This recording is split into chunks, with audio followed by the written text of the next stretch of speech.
میرے husband private job کرتے ہیں. میں مہنگائی کے بارے میں بات کرنا چاہتی ہوں کہ مہنگائی جو ہے وہ دن بدن بڑھتی جا رہی ہے اور گزارا مشکل ہو رہا ہے. ہم بچوں کے اسکول کی فیس دیں یا گھر کا خرچہ چلائیں.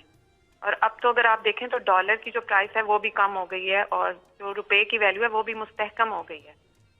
اور دوسری بات یہ کہ اب تو رمضان المبارک بھی آ رہا ہے, لیکن جو ہے بیسک کوموڈیٹیز کی پرائس بالکل کم نہیں ہو رہی ہے. تو خدا را آپ اپنا وعدہ پورا کریں اور مہنگائی کو کنٹرول کریں. اگر آپ یہ نہیں ہو سکتا تو پھر آپ جو ڈے فرسٹ سے کہہ رہے ہیں کہ آپ کو گھبرانا نہیں ہے, تو پھر آپ ہمیں گھبرانے کی اجازت دے دیں. جی امرین, بالکل آپ نے وہ بات کی جو کہ آپ یقین کریں کہ اب تک ہماری صرف اور صرف کانسنٹریشن اگر باقی ساری چیزیں ایک طرف ہیں تو مہنگائی ایک طرف ہے. اور مہنگائی کے اندر آپ نے تھوڑا سا سمجھنا ہے, کیونکہ مہنگائی تو کئی چیزوں کی ہے نا. کئی چیزوں کی مہنگائی ایسی ہے جو کہ ہم ایڈمنسٹریشن کی وجہ سے ٹھیک کر سکتے ہیں. مثلا یعنی اگر ایک دکان میں ایک قیمت آ رہی ہے اور دوسری دکان اور کوئی قیمت دے رہی ہے اور چیز تو وہی ہے, تو یہاں تو ایڈمنسٹریٹو سٹیپس لے سکتے ہیں اور ہم پورا اس کے اوپر بھی زور لگا رہے ہیں.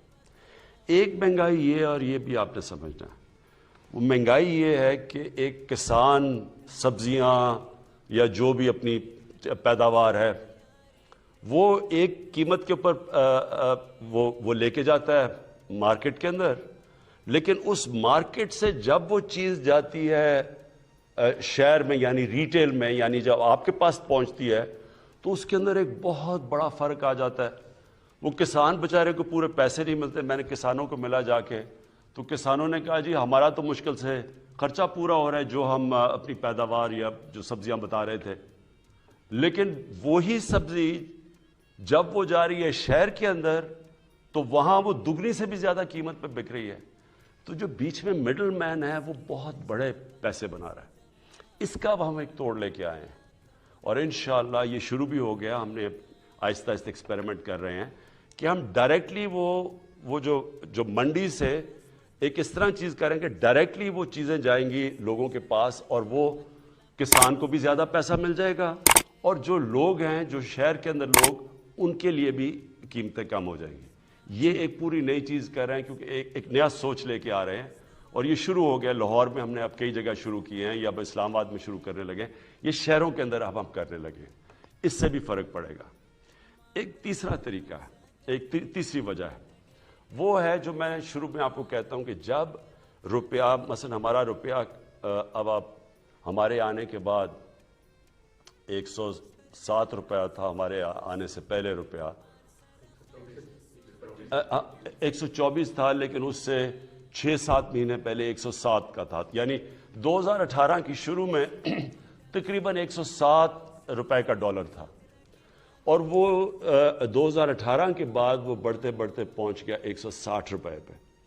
اور اب اللہ کا کرم ہے کہ ہماری اکانومی سٹیبل ہو رہی ہے تو روپیہ بھی مضبوط ہوتا جا رہا ہے. اس کا آپ کو افیکٹ آئے گا. مثلا امیجیٹلی افیکٹ تو آ گیا نا کہ ڈیزل کی قیمت گر گئی, آپ کو پیٹرول کی قیمت نیچے آ گئی, تو یہ تو آپ کو افیکٹ نظر آ گیا جب روپیہ مضبوط ہوا. لیکن اس کی جب 107 سے 150 روپے پہ بھی گیا تو اس کا افیکٹ کس کے اوپر پڑا؟ بجلی کے اوپر پڑا.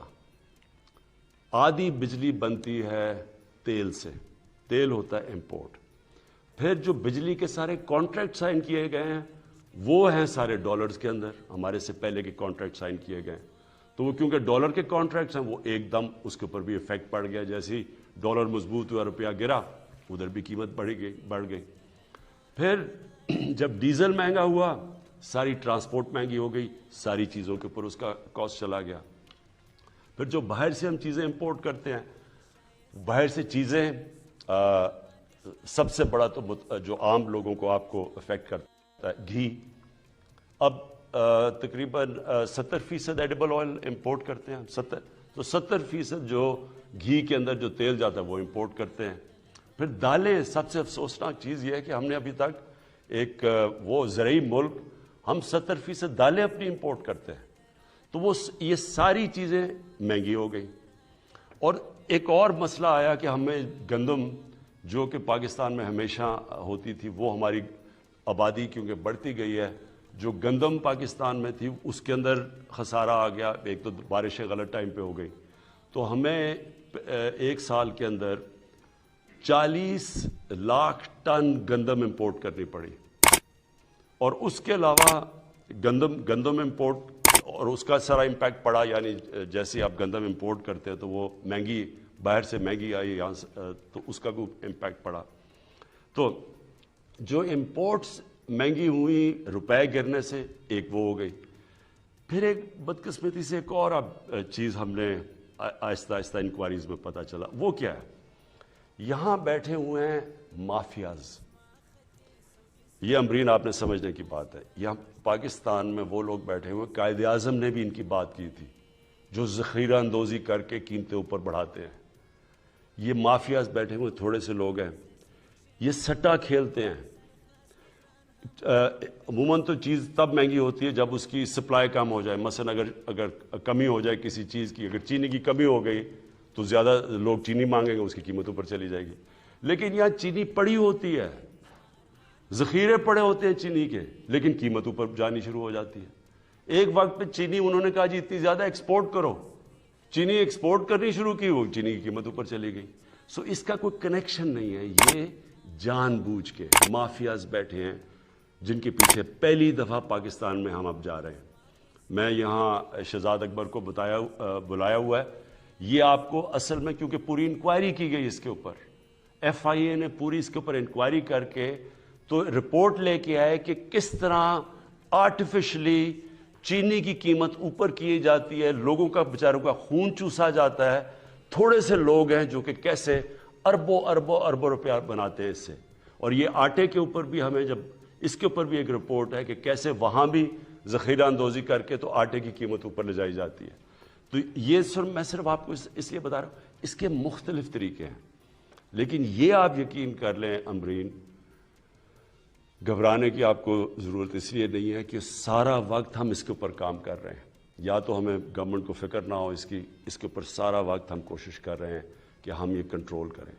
اس کے اوپر جو سب سے بڑی چیز ہم اب کرنے جا رہے ہیں, اس سال ایک پوری نئی ایگریکلچر کی ایک ریولوشنری پالیسی لے کے آ رہے ہیں, جس سے ہم نے اپنا سارا جو ایگریکلچر کا سیکٹر چینج کر دینا ہے. اس میں سے پہلے ہم انفارمیشن ٹیکنالوجی کا استعمال کر کے پہلے سے پتہ چل جائے گا کہ کون سے سیزن میں کس چیز کی کمی ہوتی ہے, تاکہ کسی قسم کی شارٹیج آگے سے نہ ہو, تاکہ شارٹیج کی وجہ سے قیمتیں اوپر نہ چلی جائیں. لیکن یہ میں آپ کو بتا دوں کہ اس کے اوپر پچھلے ایک سال سے یہ مختلف چیزیں کہ کیا وجہ ہے مہنگائی کے, اس کے اوپر پورا کام ہو رہا ہے. اور انشاءاللہ آپ کو ہم اس کے اوپر قابو پا کے دکھائیں گے.